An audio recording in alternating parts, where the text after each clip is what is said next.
Sinira ng best friend ko ang relationship namin ng boyfriend ko. But not for the reason that you think. Alam mo yung bulong?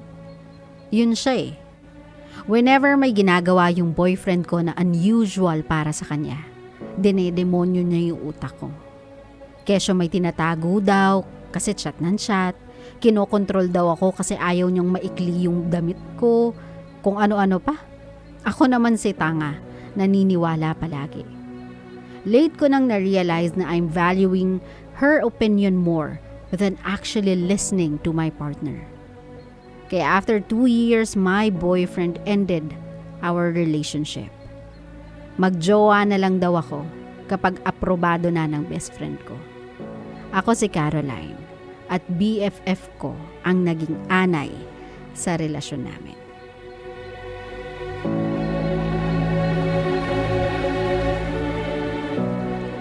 My love, when it comes to relationship, always trust your judgment and judgment alone.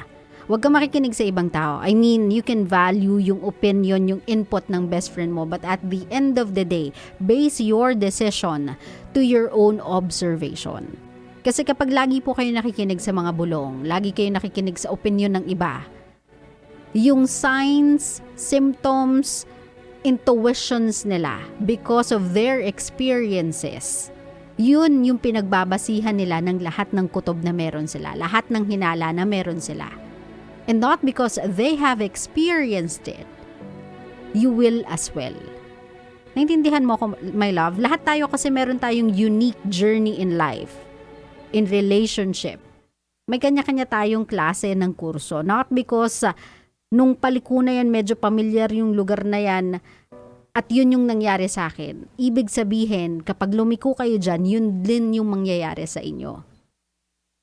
Kasi magkakaiba naman tayo ng tao eh. Maybe the person that you are extracting that experience from ay may history naman talaga ng pagiging cheater. May history naman talaga ng pagiging liar. O diba? May history naman talaga ng pagiging pabling. Pero tong partner mo, before tong mga bulong na to, have you ever noticed him doing something unusual that merits your doubt? Meron ba siyang ginawa na nakapag-merit ng pagdududa mo sa kanya? Kasi my love, kung wala, and you are just drawing this doubt out of thin air. Walang basis. Wala kang proof.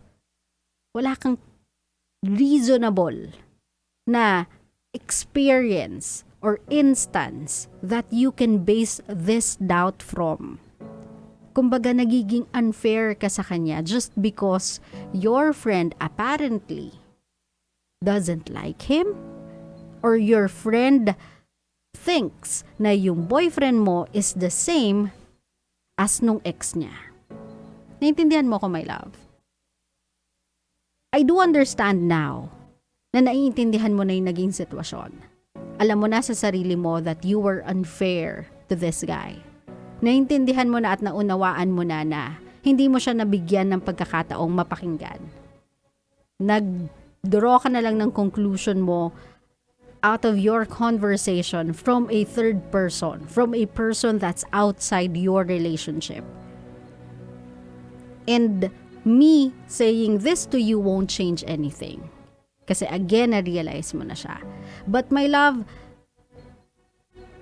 I know na medyo masama yung loob mo sa best friend mo kasi feeling mo siya yung sumira ng relationship ninyo. But try to talk to her.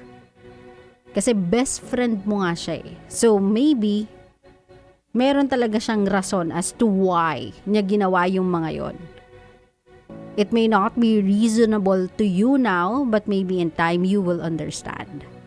Meron ba siyang nakita? Meron ba talaga siyang napansin? Ayaw niya lang sabihin sa'yo ng direkta? Or takot lang ba siyang nahahati yung attention mo between her and yung boyfriend mo?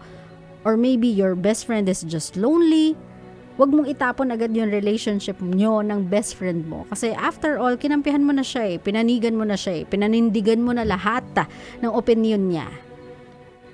You don't want to lose two relationship at one time. Yung isa done deal na tapos na Pero ito kaya mo pang isalba. And this one, I think, sa mga buhay-buhay natin ngayon is quite important din naman. It may not be more important kasi case-to-case basis yan, pero it's equally important as your romantic relationship. So, kung hindi na kayang i-mend yung nawala sa'yo, yung romance, yung partner mo, yung boyfriend mo, maybe this one, kaya pa nating ayusin, kaya pang hilutin. But, when you are ready. Kasi right now, obviously, you are in pain. Obviously, you are blaming her for whatever happened sa relationship ninyong dalawa. Pero dahil marami ka ng learnings from this experience alone, next time you fall in love, my love, next time that you are in a relationship, just make sure na kapag meron kang kapareha, pagdating sa relasyon ninyong dalawa, dapat kayo lang yung nag-uusap. Dapat kayo lang yung nagkakaintindihan. Dapat pagdating sa desisyon sa loob ng relasyon, kayo lang dalawa yung masusunod. Opinion nyo lang ang nagmamatter. Yung iba, they can share their inputs, but they can never decide on your behalf. Klaro? Klaro.